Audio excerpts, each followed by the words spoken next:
Leadership is the capacity to translate vision into a reality.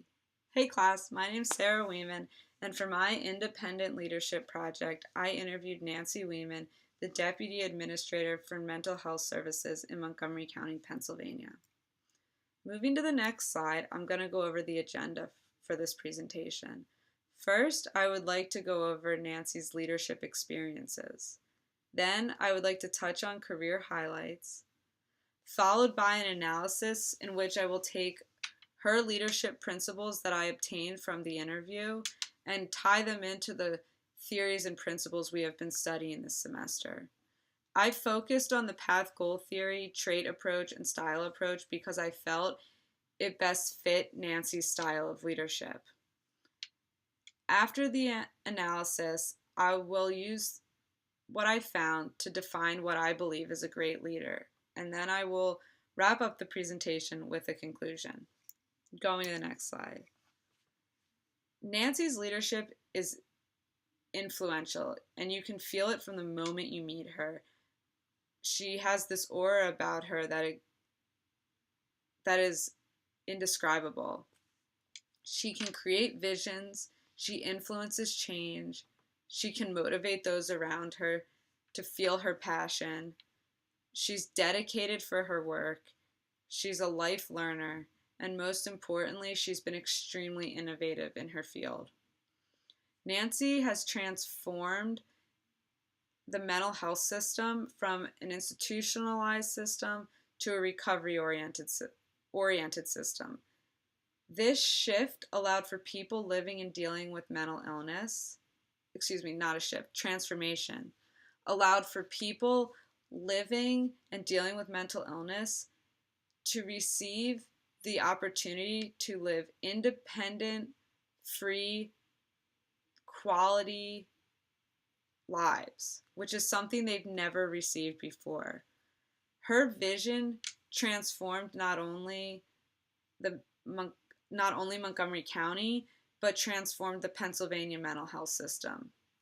At the bottom of the slide here is a link that will take you to a news article published about Nancy when she won an award for leadership service.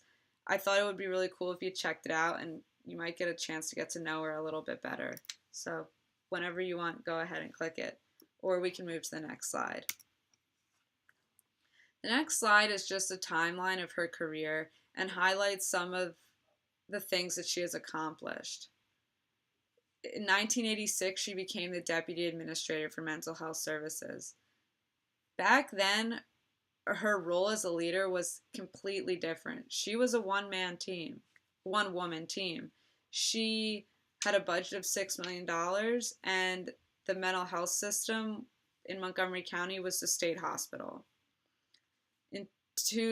As time went on, though, she grew her office, and in 2003, she pioneered the transformation for mental health systems. And that's something that takes a strong leader, a visionary, someone with integrity,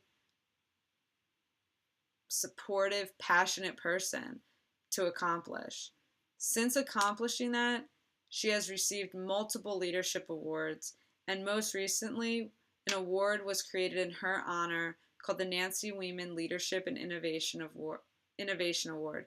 This is so important because it will be given to recipients that share the same passion and quality for leadership that Nancy does, within and outside of the mental health system. Going to the next slide. The path goal theory. As we all know, the path goal theory is the leader's responsibility to assist subordinates in reaching goals. Nancy has a team of people who love working for her, and they share the same passion for work as she does. She's supportive, friendly, and approachable.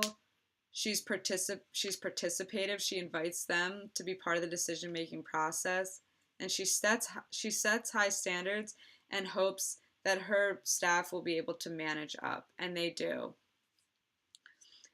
And these traits are things that Nancy has, that have come naturally to Nancy, but have also been developed through the experiences she's had in her life.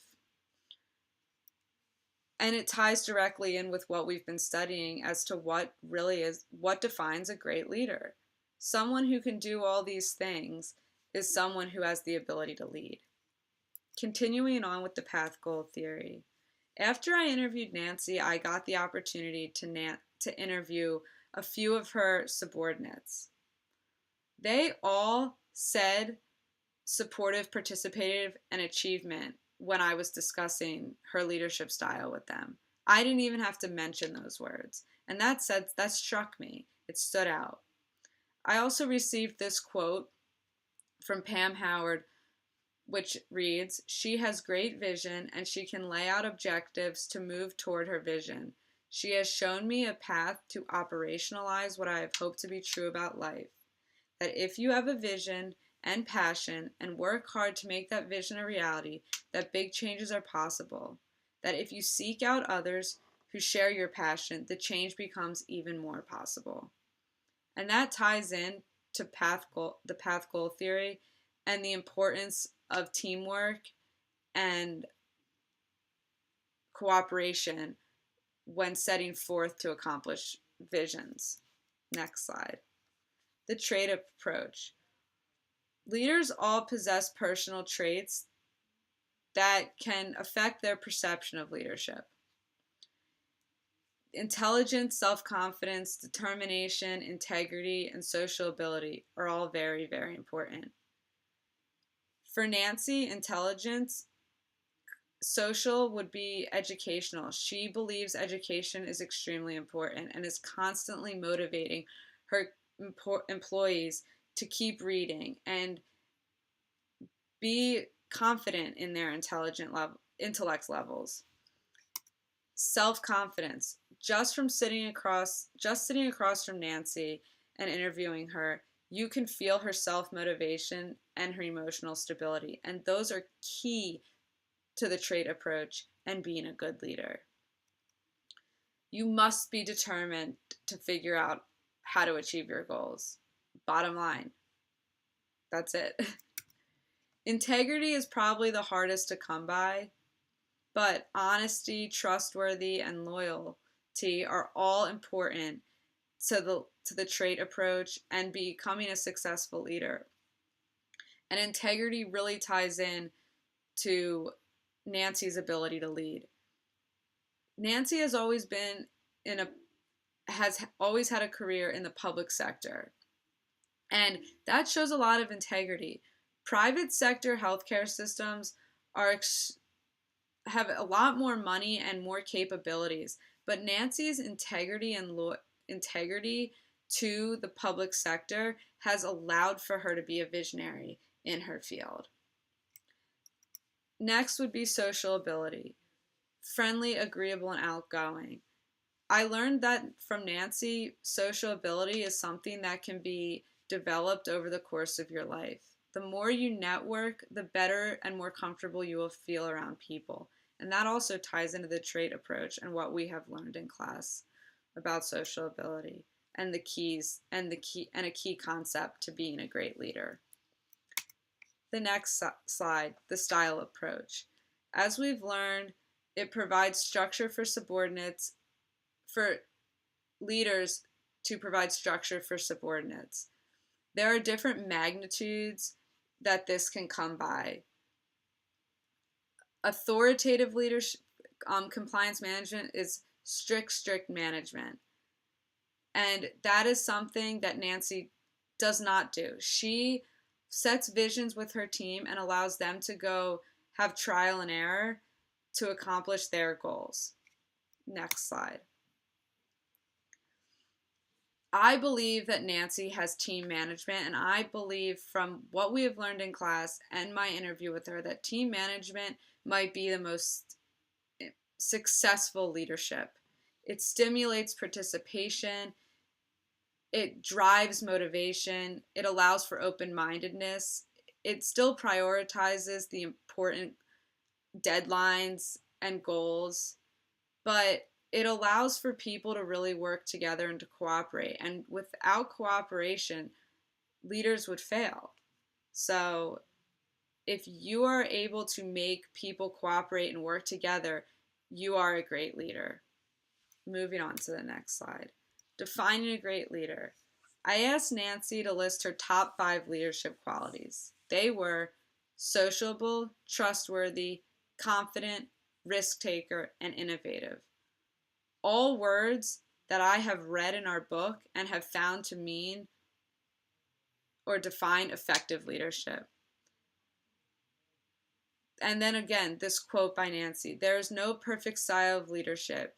You have to feel comfortable in your own skin in order to be a great leader within your profession. Your self-confidence in regards to the work you do is what will impact your leadership.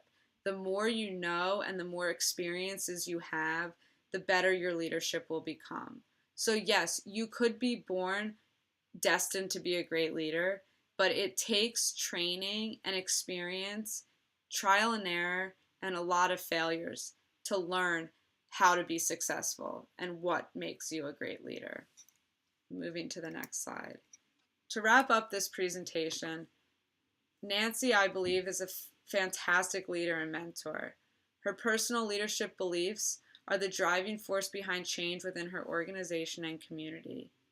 Her leadership expertise is well respected by those who work with her, and all of these qualities are things that we have learned within this class and from this project that we can now take and apply to our future leadership endeavors. Thank you for your time.